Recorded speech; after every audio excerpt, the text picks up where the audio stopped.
television journalist and have been chair of the Equality and Human Rights Commission. Insofar as I have a notice here, not something I'm particularly on about, but my family comes from what is now Guyana, or was British Guyana when I was born, which itself has a multi-racial, multi-ethnic and multi-religious population. Unlike this country, we have a number of public holidays to celebrate and mark Islamic festivals, and I myself, I should say, declared an interest right at the beginning. My great something grandparents would almost certainly have been Fulani or Mandinka Muslims, and unless and until my family was bought by William Gladstone's father, we would have been Muslims, but Mr. Gladstone showed us the way. The title of today's session is perhaps slightly ambiguous. You might read it to ask the question, how do we challenge anti-Muslim prejudice? Or you might read it to ask the question, should we be challenging the very concept of Islamophobia as it has been promulgated in various ways? Or we might read it, as some people might, as a challenge to the Conservative Party in this context. And I'm happy that we take all of those possibilities into account. Politics-Change is a pretty open-minded place. I have to say, since I joined Dean Dawson and Julia Mizzen in Politics-Change, I've been slightly surprised. As people who follow politics here will know, I have been a member of the Labour Party for many years, three and a bit decades now, and I'm that rare beast who is still a member of the Labour Party. But what is exceptional about this particular think tank is that nobody tells you what to think. We have produced this report on Islamophobia, which has my name on it, but is a collective effort from an exceptional team at PX, looking at this issue of definitions and so on. My notice on it is that I was, 20 years ago, 21 years ago, the chair of the Runnymede Trust, which produced the first report on Islamophobia, which brought the word into public usage here. At that time, I think it is fair to say we were worried about something completely different to what this debate encompasses today. We were concerned about discrimination, about issues to do with whether workplaces had fair rules and so on, rather practical questions. And I have to say, to be honest, today, if Mr. Gladstone hadn't intervened and I were still a British Muslim, I would be more worried myself about issues like jobs, about the fact that Pakistani Muslims are the lowest paid cohort in this country, something like 30% behind people of Chinese descent on average. I would be worried about segregation, and I would be worried about women's rights. But of course, politics these days is not something that has much contact with rationality. Much of the discussion today in public has been focused on questions, for example, about what's happening on the school gates in Birmingham.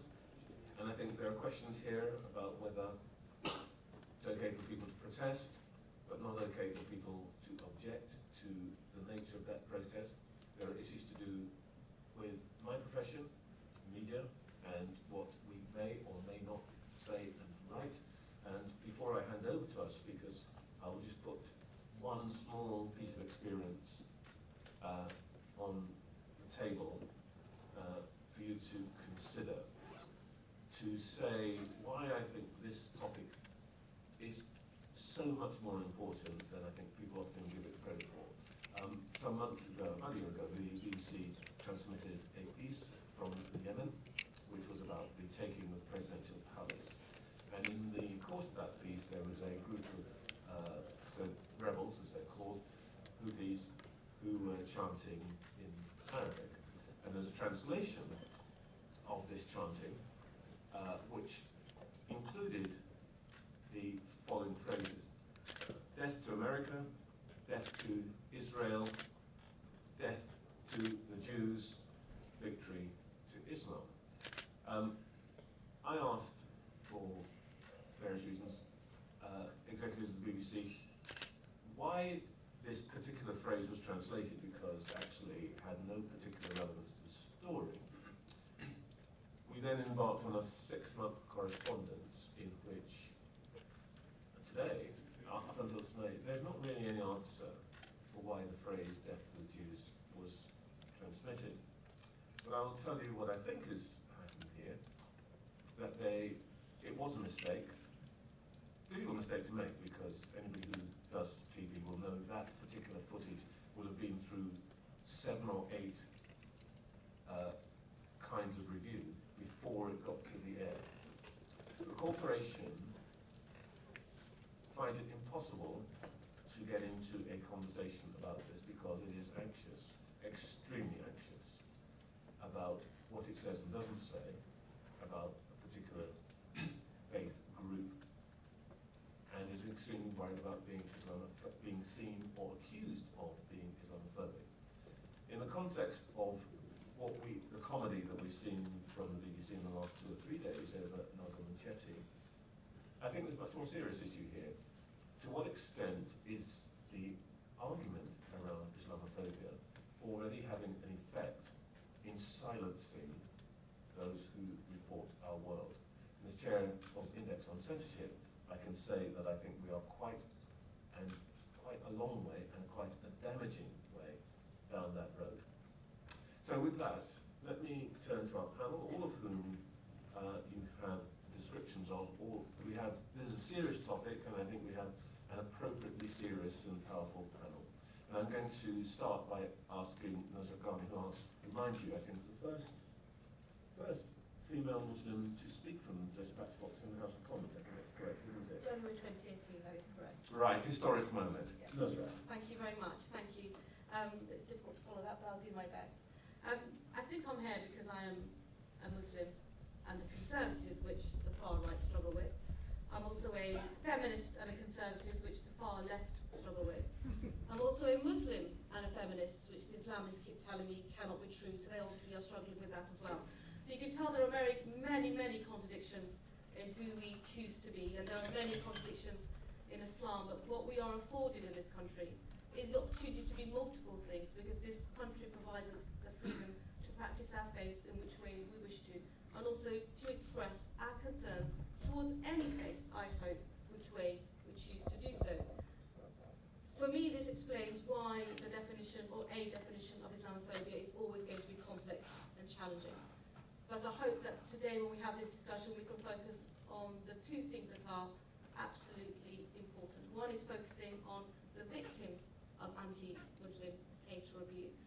And the second is ensuring that we continue to have the freedom of speech to criticise Islam as you would criticise any religion, and also criticise extremists within Islam. Because if they had their way, I wouldn't be here sitting at the top table speaking to you. First of all, I don't think anybody here, I hope, would deny that Islamophobia exists or anti-Muslim abuse exists, but there would also be a huge amount of tension on what is Islamophobia and what is anti-Muslim abuse. There are many conflicting ideas of what a Muslim is and what Islam is, and there's many conflicting ideas of who is allowed to be a Muslim and who is allowed to interpret Islam. When I was on the Home Affairs Select Committee, I instigated a report into anti-Semitism, which showcased institutional anti-Semitism within the Labour Party. I was also involved in an inquiry into extremism, which highlighted the abuse that people from Muslim backgrounds get, but also highlighted abuse amongst Muslim communities, the Ahmadis, the Shias, and the Ismailis, for example. I was also involved in setting up an inquiry into Sharia courts as a Home Affairs Select Committee, and if I have any regrets in my political career to date, that I didn't remain on that committee long enough to ensure that that report was published. And we took evidence from a number of people who claimed to represent Muslims across the country, who gave evidence which would contradict what we believe in equality for women and men, for people who have different sexual orientation, for people to practice Islam in many different ways. So I accept that we somehow need to find a definition of Islamophobia, but it's going to be incredibly complex and challenging. I know that the APPG on British Muslims came up with a version. There are some very good elements within the report that they produced, but I don't think they've quite got it right. There's a couple of issues within the report that gives me concern, but there are also some very solid bits of research. The sections on the women and equalities, references on employment opportunities for Muslims in the UK, which Trevor reflected on, and the section in particular on, forgive me, I'm just flicking through the report at the moment, on a very Merry Christmas, which reflects how mainstream Muslims are in our country. Because unfortunately we can come across stories in the press which showcase that Muslims have very extreme views on all issues, but fundamentally most Muslims, like all of us on the top table and the audience here, are concerned about everything else like everybody else. When is the train going to run on time? How are we going to get our kids to school? What are the levels of crime in our community? So getting a balanced interpretation of what Muslims do believe and behave in the UK is also a concern that we have at the moment. My biggest concern about identifying what Islamophobia is that it will deny the opportunity to criticise Islam, the faith. My concern is that we would end up conflating Islam with Muslims and communities and people. And obviously abusing people or communities or cultural practices is one thing, but not having the opportunity to criticise Islam is another. When I was on the Home Affairs Select Committee and we were taking evidence from a number of organisations, including the Muslim Council of Britain, I got a huge amount of abuse, as you do on social media, for asking them how many Shias were on their top table, how many women were in leadership positions, what about homosexuals, or why was there no mosque in the UK that was run by a female imam? Where are the arguments for those sides of the discussion? By opening up any sort of criticism, you tend to get shut down. And I'm afraid that's what people do when they want to control. When they want to control what they feel, how they feel the faith should be interpreted. When they want to control what happens within their communities. And when they want to control who they believe should be the perfect interpretation of their faith.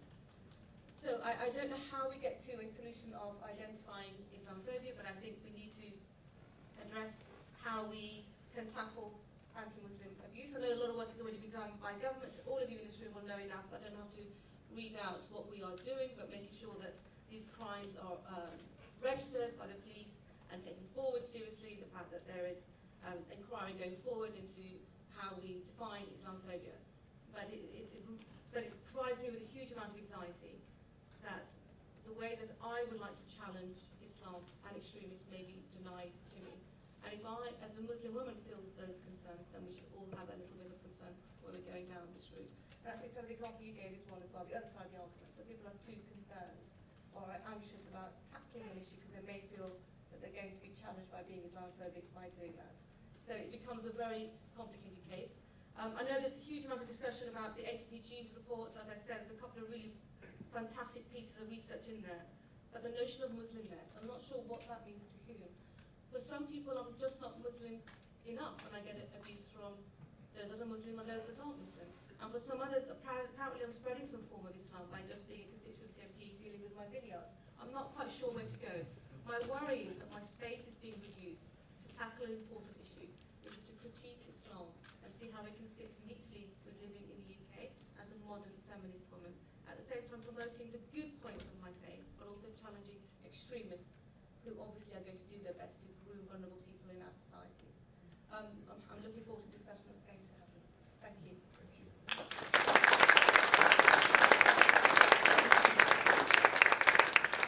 Thank you. I'm going to turn next to, dare I say, an old friend. I mean, we're both quite old, but who has stood up. Well, I don't need to tell you who Peter Tatchell is, but I'm delighted that Peter's been able to join us. Peter. Well, thank you very much. It's my great honour to join you here today. I'd like to focus my contribution on the all-party parliamentary group's definition of Islamophobia. And I want to say that I believe that it was well intended. It came from a good place to protect Muslim people against hate violence, discrimination, and so on. But I think the definition that we've come up with is worrying. It states, for those who, just to rehash, Islamophobia is rooted in racism and is a type of racism that targets expressions of Muslimness or perceived Muslimness.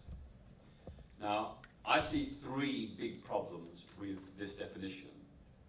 Firstly, while it's true that Islamophobia can be, or indeed often is, an expression of racism, it's not ipso facto racist because neither Islam nor Muslim people are a race.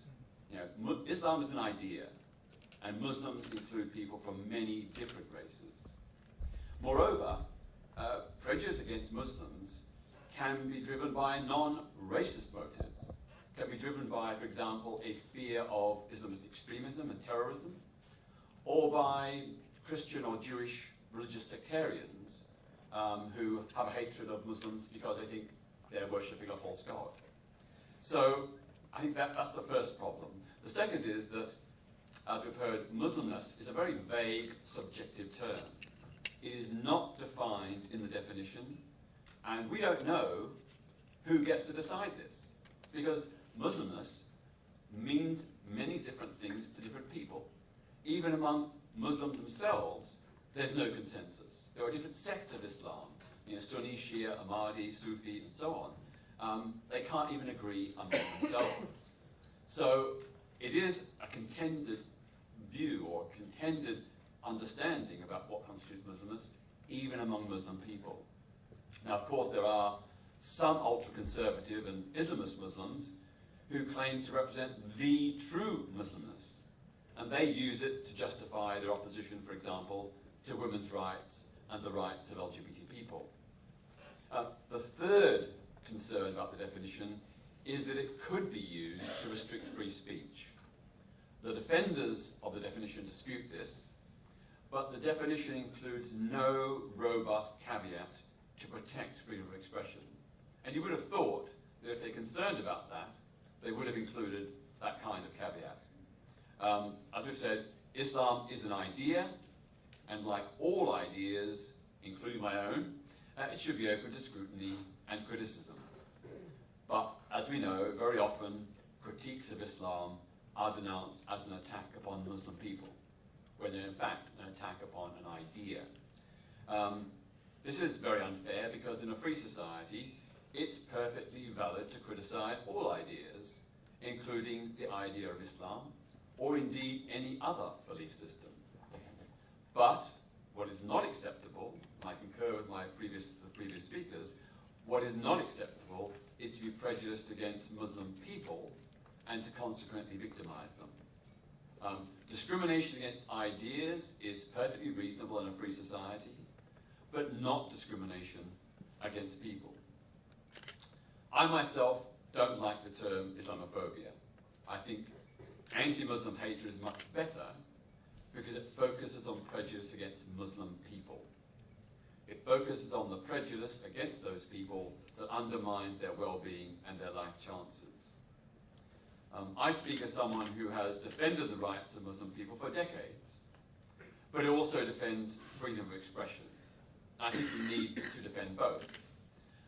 But I know from personal experience how the smear of Islamophobia is used to silence critics and to shut down debate. In 1994, together with my colleagues from the LGBT group Outrage, I protested against the Islamist extremist group Hizb ut-Tahrir. It had endorsed the killing of LGBT people, of women who have sex outside of marriage, and of Muslims who turn away from the faith. For simply protesting against those incitements to murder, I was denounced as Islamophobic.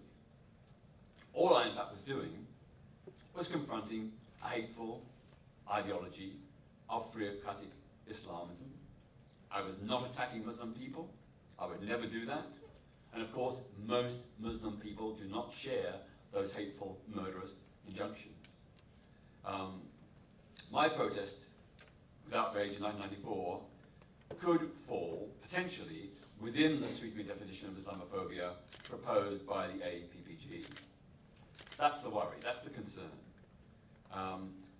Looking at that definition, it would be very easy for Hizb ut-Tahrir members to say that I was Islamophobic, or we were Islamophobic, because, in their view, the death of LGBT people, the death of adulterers and apostates, that is part of their Islamic tradition, and therefore part of their Muslimness.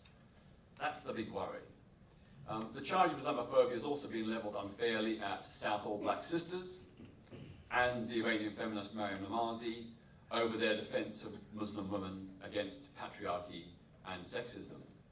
It's been levelled against myself and the LGBT group Outrage on other occasions, such as when we protested against the extremist cleric Yusuf al-Qaradawi. And of course it is often, or sometimes, used against atheist, secular and humanist societies at universities because they challenge all religious superstition, including the superstitious nature of Islam. So finally, I'd say that there are problems with this definition, and it's tragic that so many political parties like the Liberal Democrats and Labour have jumped to endorse it without any qualification. But really, the definition is about virtue signalling. It's offering no concrete practical solutions to the very real prejudice, harassment, discrimination and hate crime that Muslim people face. It's opted for an ineffectual, flawed definition that's open to abuse. And I would have thought that if parliamentarians are concerned about protecting the Muslim community, and I would endorse that, far more effective would be to have new legislation to stop bigoted generalizations and incitements by sections of the press when they're reporting Muslim issues. Not to restrict free speech, but to deal with really serious exaggerations or downright misrepresentations of the Muslim community by some of our press, which does fuel prejudice.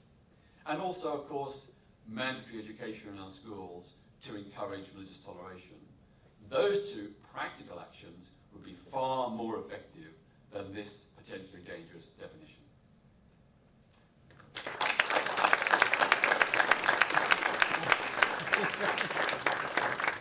Thank you, Peter, and I'm glad to see you're not holding back these days.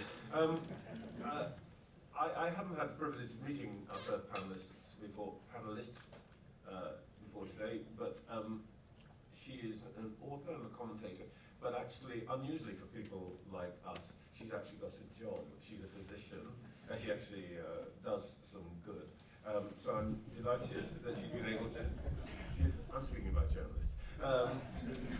I'm delighted that she's been able to join us. She, of course, has practiced, I think some of you will know, in Saudi and has written about those experiences. But I think she brings that wealth of experience as well as her work as a physician to this topic. So, Kanta Ahmed. Thank you so much, and a real privilege to be here with you. I am speaking at the moment, not as a physician, but as a British Muslim. I'm also an American Muslim, and I have dedicated the last 10 years to writing in a stance combating Islamism. I'm a believing Muslim, I observe Islam, but Islamism is its imposter. So I vigorously oppose, in writing and in my speech, the concept of Islamophobia as it is being popularized in the mainstream, whether this side of the Atlantic or the other. I want to commend the Conservative Party for even raising this discussion in a panel such as this, because there are many elements who are too afraid to speak about this for exactly the penalties that they're fearing, as you've just described. Islamophobia has to be separated. I think everyone here, myself included, vehemently opposes anti-Muslim xenophobia. The Christchurch massacres were anti-Muslim xenophobia. Islamophobia, first mentioned in texts, as far as I know, in 1910, has been co-opted by 20th century Islamists. What do I mean? So the post-revolutionary Iran revived the concept of Islamophobia as a political and judicial shield from the actions of Islamist individuals or institutions. That means that criticism of Islamism carries huge penalties. There are Muslims who have lost their lives for opposing Islamism. one of the most famous, a Pakistani governor of Punjab, Salman Taseer, who defended the right of a Christian woman in Pakistan to be not imprisoned on the basis of false charges of a false construct of blasphemy. And for his efforts, which he did as a believing Muslim with a conscience, he was executed for an action that was considered defamatory to Islam. That is a form of Islamophobia. What happened to Salman Rushdie was the first sanctioned public event of Islamophobia. So I want everyone to leave this room to understand the word Islamophobia is a conflation of diabolical and absolutely intolerable anti-Muslim xenophobia, which every liberal democracy condemns and already criminalizes in its hate crimes, a conflation of that with Islamism, which eschews any legal or intellectual scrutiny. Now, if we cannot scrutinize Islam or Islamism, we cannot defend not only a Christian woman in Pakistan, but heterodox Muslims like us. We're not non-conforming, we believe in our faith, but we have a version of Islam that may not be acceptable to the mainstream industrialization of Islamism. I was born in London. My father pointed out a veiled woman to me in the early 70s because it was such a rarity to notice. The first time I saw my mother being ever asked to veil was as I was a child in Qum, Iran. Now we have veils in this room, very respectable, dignified ladies. They're free to wear veils. Some members of my family veil as well. But these external symbols of religiosity are being considered as the mainstream and only and dominant expression of Islam.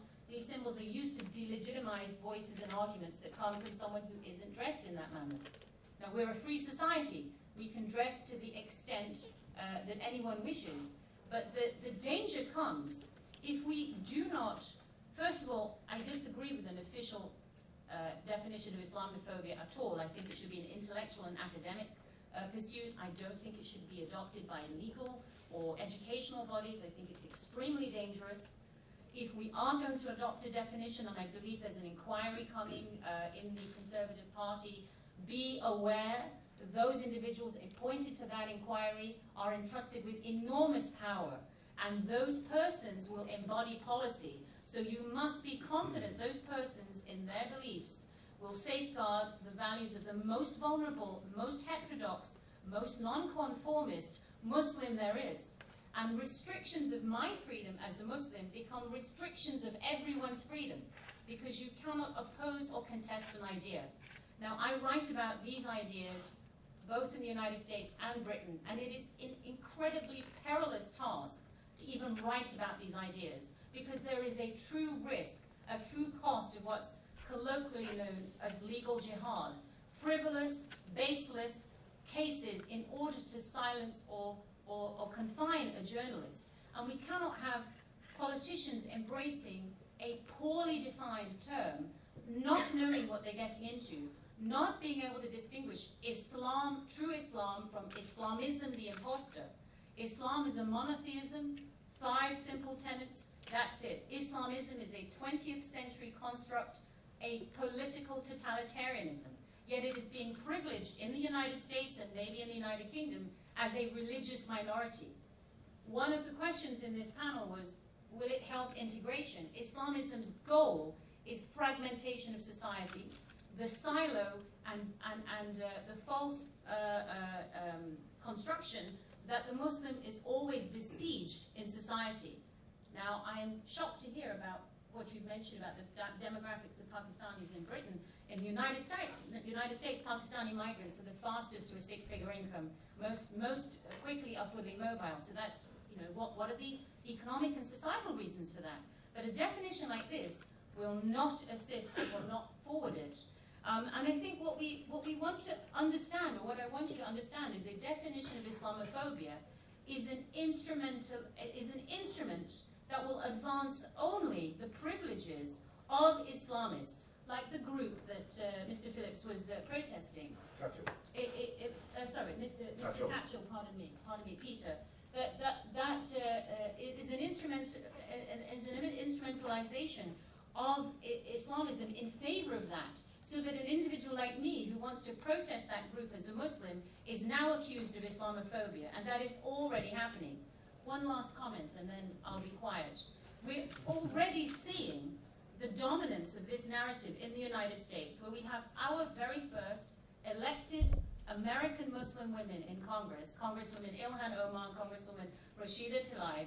Very extraordinary to see them elected. I'm a registered independent, but I'm happy to see anyone get elected power in the process. It's exciting. And they are coming out with belligerently, boldly pro-Islamist ideas. You started with the clip of the death to Israel and the death of the Jews, etc.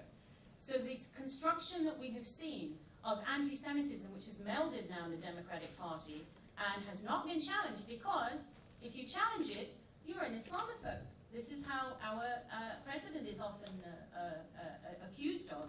Challenging it, people are afraid to challenge it. The issue is the idea does not have a race or a color or a gender. It is the idea that must be dismantled. And if you fail to define Islamophobia accurately, and if you fail to separate it from anti-Muslim xenophobia, you will fall prey to the rule book, the playbook of the Islamists, and you will have given over the command of the language for these critical debates to the Islamists. And I advise you not to do that.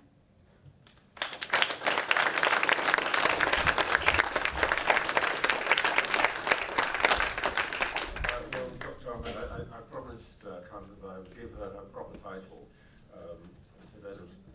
Those who've got doctorates, why not?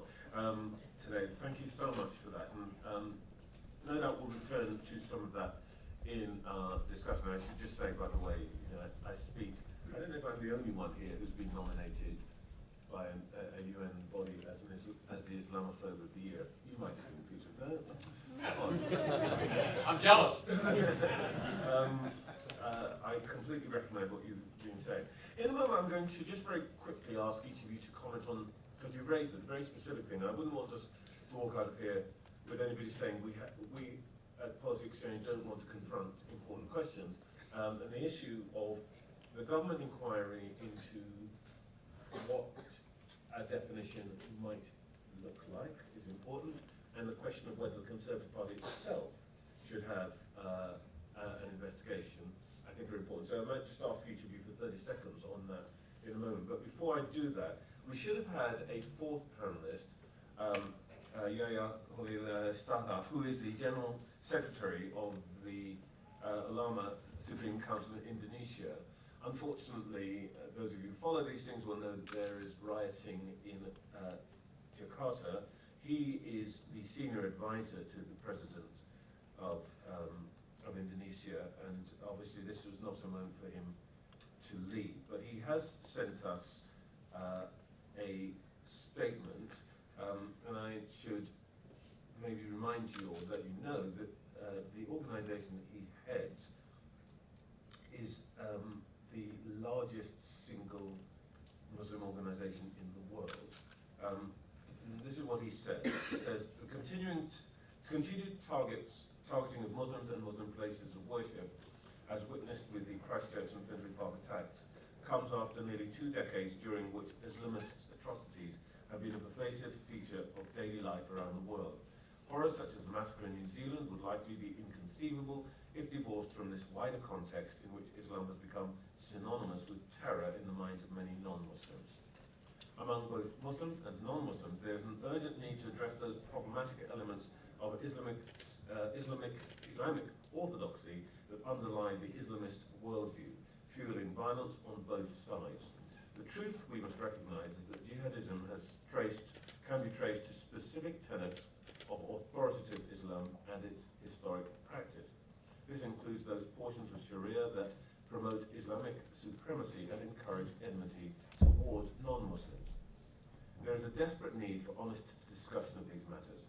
This is why it worries me to see Western political and intellectual elites weaponize the term Islamophobia to short-circuit analysis of a complex phenomenon that threatens us all.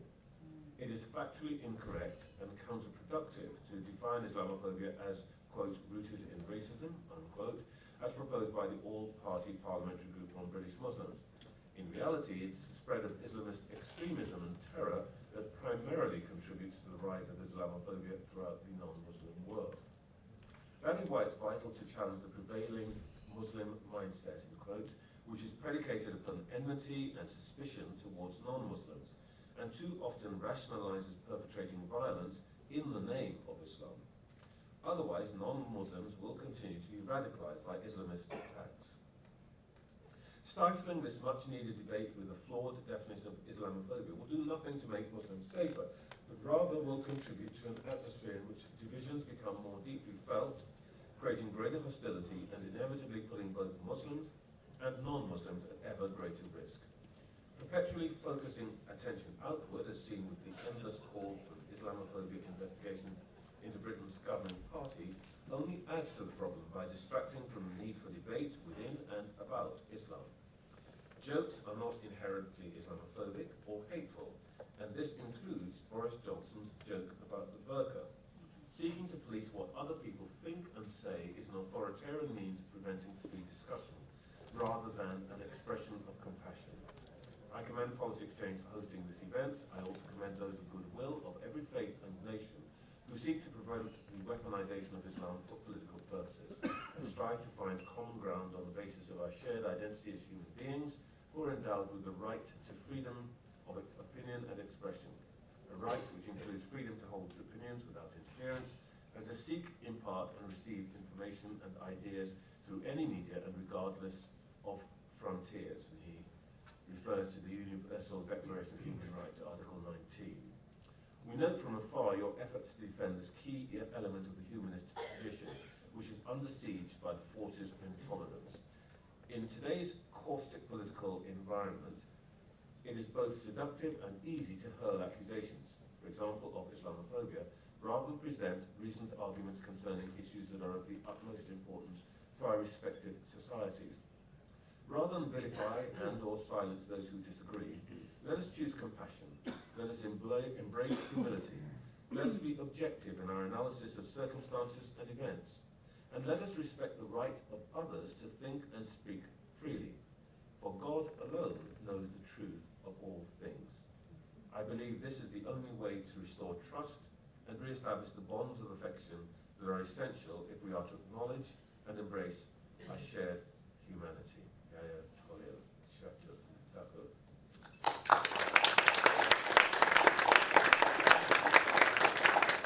Our panelists, very briefly, starting Peter, the investigation. Do the Conservatives need an investigation? If so, what does it do? Well, certainly there's been repeated accusations of anti-Muslim remarks by some Conservative officials, and I think those do need an investigation. Of course, we shouldn't generalise. We shouldn't say that all Conservatives are anti-Muslim, not at all. But there is a history of anti-Muslim remarks and playing to a prejudice gallery by some Conservative Party members and supporters. You can't deal with the supporters, but certainly with regard to the members and elected officials, I think that needs to be investigated. If the Conservative Party does stand for a diverse, pluralistic society where we're all free and equal, then I don't think it can tolerate within its ranks those who have bigoted attitudes towards Muslims any more than it should tolerate those who have bigoted attitudes towards Jews, LGBT people, black and ethnic minorities. I thought the question was going to be an inquiry into Islamophobia generally, but this is just about the Conservative Party. Well, there is a government inquiry, and then there is the question of whether the Conservatives should have an inquiry, and there are various versions of that have been advanced. The party has zero tolerance to all forms of abuse, and that will extend to anti-Muslim abuse as well. It's a membership organisation. People can sign up to the party just by logging on to the internet. But the point is that the present chairman and the previous chairman, present prime minister and the previous prime minister, those are the ones that I've experienced, are absolutely focused on when cases come to light that they're dealt with swiftly.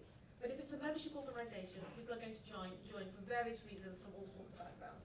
The point is that when abuse is brought to light, it has to be dealt with, and it has to be dealt with swiftly, and it has to be dealt with within a process. So there's bound to be some individuals that are going to challenge whether they should be removed or what they said is abusive at all. But we just have to crack on and deal with it. As far as I'm concerned, the party has a zero tolerance when cases are brought to light. The party does and should continue to deal with them as swiftly as they can. My slight concern is having dealt with the anti-Semitism inquiry on the Home Affairs Select Committee, which provided such woeful evidence from members of the Labour Party who were abused for being Jewish, that they had to give evidence behind closed doors. This is a parliamentary committee in the UK. We're sitting in London, where as an MP you should be able to safely say what you stand for, what you believe in, and the abuse that you face. And these female Labour MPs had to give evidence behind closed doors. One has now left to join the Liberal Democrats. That is when a party is institutionally anti-Semitic, and there is nothing, there's no piece of evidence, no policy that you can point to show that the Conservative Party treats Muslims in a similar fashion. It doesn't do that. This goes back to the question about Islamophobia. If people are going to take offence with everything that people say, or they potentially do, or even challenge programs like Prevent, which are incredibly vital in keeping our young people safe from being groomed into extremism, we are now entering very, very dangerous waters. The party is absolutely focused when cases are brought to light that they deal with them, and that should be cases of any sorts of abuse. I'm not qualified really to say what the Conservative Party should do internally. I'm not informed on that. I did defend the remarks of Prime Minister Boris Johnson, however ridiculous his satirical comparison was, because I felt that the adoption of the kind of dress he was speaking about, the niqab itself, is an objectification of womanhood and Muslim womanhood, which is marginal even in the most orthodox communities where I have lived and practiced in the Najd and the heartland of the Najd, in places like Qasim and Majma. So I didn't feel that that was anything other than a joke, but I objected to his willingness to tolerate that garment in a liberal democratic society. And what his statement made, not to debate the veil here, what it made apparent to me is the public discourse was completely dominated by this concept of Muslim victimhood. And we are in a culture in the United States now where victim chic is an aspiration. We've had a Hollywood actor of color simulate his own hate crime for particular personal gains he imagined he would benefit from. And Islamism preys on the portrayal of Muslims as victims while it ignores Muslim victims today, whether they're Uyghurs, whether they are Kashmiri people under siege, whether they are Kurds who are nationless. Those victims never seem to garner powerful Islamist support, let alone the other victims of Islamism. So I repudiate the concept of emboldening a group by telling it it's victimized and it's disadvantaged, independent of real economic and demographic facts. But I want to just come back to the right honourable member, and then it's very, very important, because you mentioned the inquiry of anti-Semitism, which I followed closely. I'm a member of the Shoah Foundation in the United States and work on contemporary anti-Semitism. There is no intellectual or political or moral equivalence of Islamophobia with anti-Semitism. Anti-Semitism is a unique and genocidal, lethal hatred that has led to the world's greatest crime against humanity. Most definitely, we've seen lethal anti-Muslim xenophobia in New Zealand and other places, which is appalling and unbearable. But there is no equivalence. And the danger, and I would warn you, if the Conservative Party plans to make an inquiry, the inquiry should be on anti-Muslim xenophobia. It should not be on Islamophobia, because clearly people cannot grapple with the idea. And we do not want to legitimize a status equivalent to anti-Semitism. That is extremely dangerous. But that is exactly what Islamists in the OIC, in the UN, in positions of major power are seeking. They are seeking through the OIC at the UN to make it an international crime and a human rights violation to scrutinize Islam. And that is devastating. So if you have an inquiry in your party, please make it about anti-Muslim xenophobia and come to what judgment you may. Thank you very much. I need to Chairman, I'm going to step out of that for 20 seconds because I am probably the only member of the Labour Party here, and I will say to anybody who thinks that you should have an inquiry, by all means do what you want to do, but make a distinction. In your party, as far as I understand it, the people who make these objectionable remarks tend to be, as you say, followers, and you can't do very much about that. In our party, our problem is our leaders. And when I see a Conservative Member of Parliament, Nusrat, or the Chancellor of the Exchequer, being deselected by their local association with a barely hidden agenda that is essentially ethnic because she is Jewish, then I'll worry about what's going on in the Conservative Party.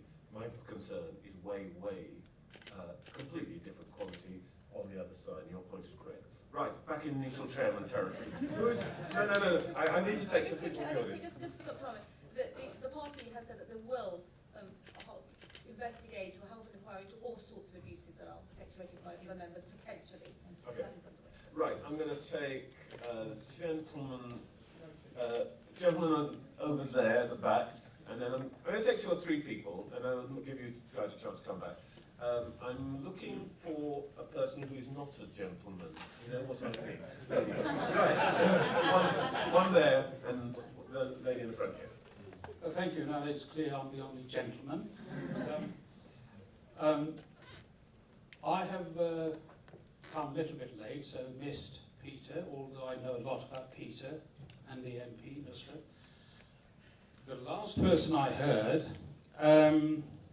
Dr. Kanta Ahmed. Dr. Kanta Ahmed. Thank you, Trevor. I know a lot about you too. Yeah, let's not discuss that. Well, it may become relevant. I'm trying to figure out whether Dr. Ahmed is here to tackle Islamophobia or to promote it. I'm honestly struggling to figure out what she's actually trying to achieve. So I would not Now, be promoting... may I finish, please? I am a member of the Conservative Party for this is my 37th year. I am a very proud Muslim. I'm a very proud Conservative. I'm a very, very proud British citizen. With your ramblings one way and another way that I picked up. Okay, steady on. Look, let's keep it respectful. Well, it's a discussion. It's discussion, isn't it? Mind It's letting us discussion. know what your name is? Not my fault. My name is Dr. Haklabaz Mirza. Right. I am also a member of the, this is my personal opinion, I'm just going to clarify. I'm a member of the Conservative Muslim Forum, but these opinions are mine alone. Yeah. Could you just say what it is, your point, because I want to get other people in. My point is that I think we need a much wider interaction, much wider engagement between the non-Muslims and the Muslims. We need to have a much broader understanding. This very, very narrow presentation, I'm afraid, is not going to benefit anyone at all. And may I invite anyone who is interested to join the Conservative Muslim Forum. We can have a much more congenial and friendly conversation and a frank view. Islam has had huge debates. So if I may say so, I think your point has been made. Lady down here. Yeah. My name's Sonia, I'm from Kensington. So it's often the left that's describe themselves as progressive that let down those people they claim to protect. So, a young man who thinks he might be gay but fears backlash from his community, a woman who might not want to wear a burqa, an atheist. And from the Salman Rushdie affair until the Charlie Hebdo attacks, in the West we've seen this resurgence of the concept of blasphemy, which we thought was consigned to the dustbins of history. And it doesn't seem to raise the support from the progressive left as it should. You have people like Raif Badawi in Saudi Arabia who facing 1,000 lashes for making atheist comments. why do you think the so-called progressive left are siding with those who actually seek to undermine the people they are supposed to protect? Why do you think the progressive left do not sort of privilege? Do you think it's because they feel historical guilt? Do you think it is because in our increasingly secular society we don't even understand the power of religion anymore, of ultra-extreme religion? Thank you. Thank you very much. I'm going to take one more. I'm going to take one more from over here. Gentleman down there in the middle. Yes. Hi, Solomon Anwar from Hull. Just two quick points. The Muslimness issue, and it's very vague in the definition, but I think something that the inquiry tried to, the report tried to get at was the anti-Muslim xenophobia. I remember when I was 15, being chased by the EDL, being called a paedophile. It clearly has relation to the Prophet Muhammad.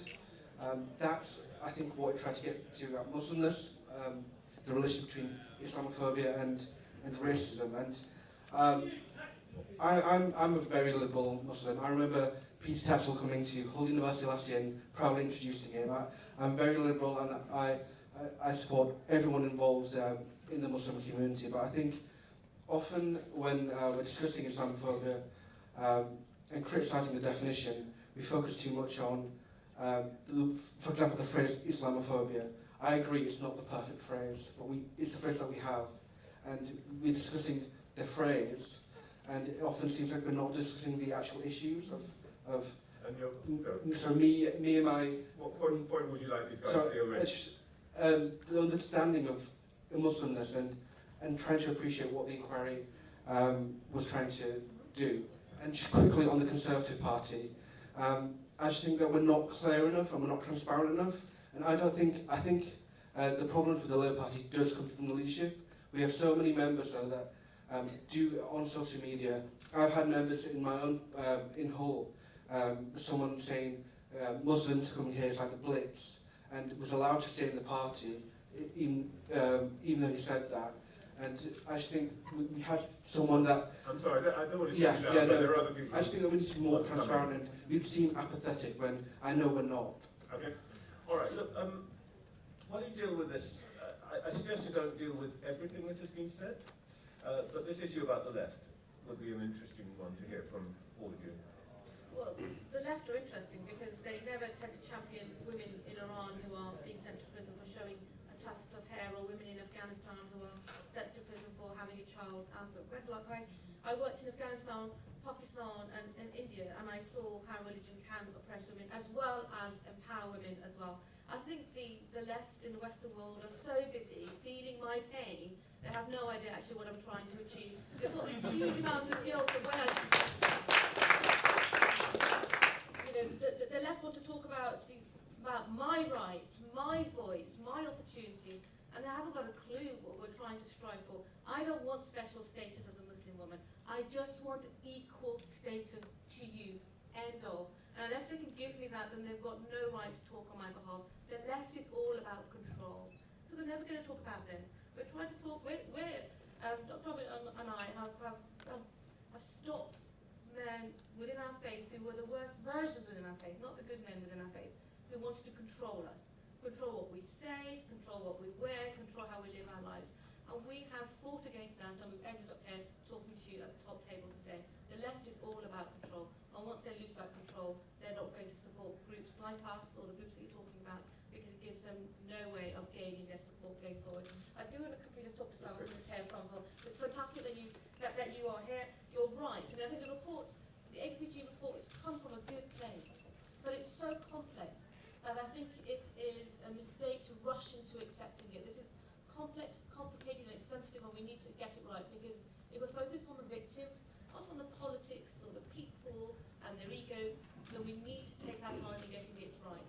And finally, on the issues about incidences of Islamophobia, it's absurd that they're taking place, and if these people are doing it publicly, you need to call it out, and we need to get rid of them from our party.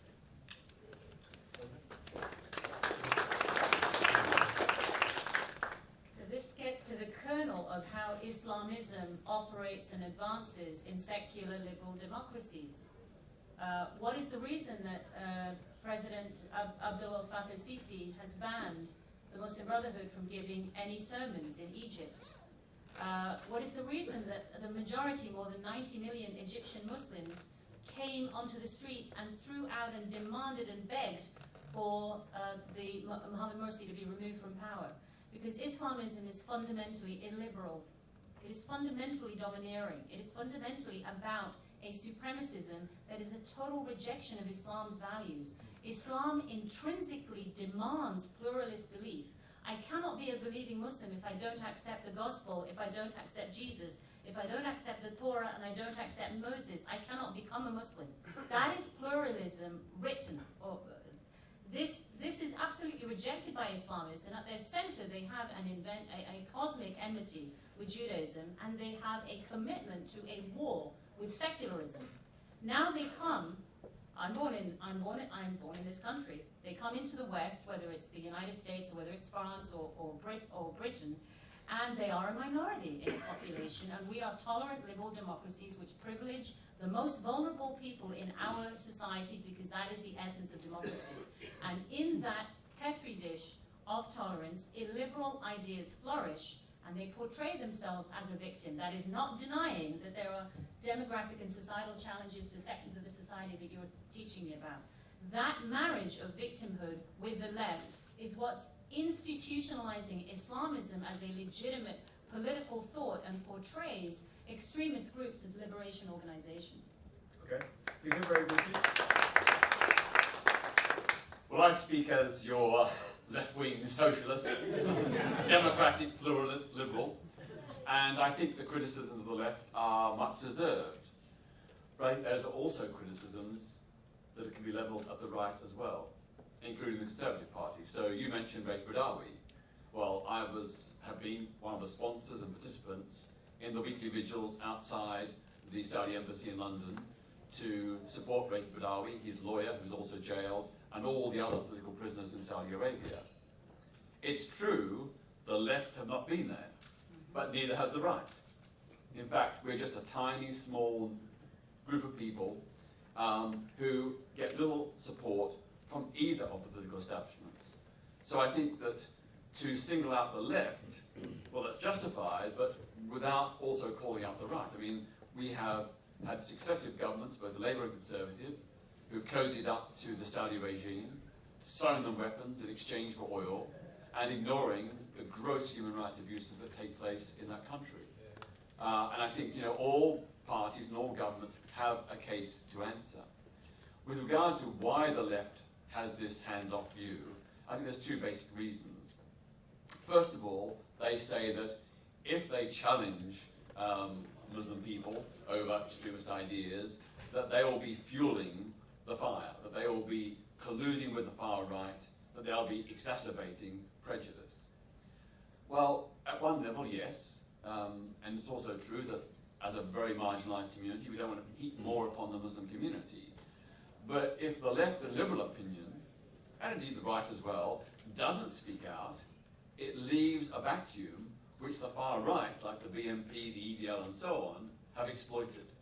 So when liberals vacate the space, it gets seized by the far right. And they don't target just the extremists, they make generalised unjustified attacks upon all Muslim people. The other thing I'd say is that for some on the left, they've pretty much given up the hope that the working class can be the great vehicle of socialist revolution. So they're looking for another group in society who they think can be radicalised and can be the vectors of radical social change.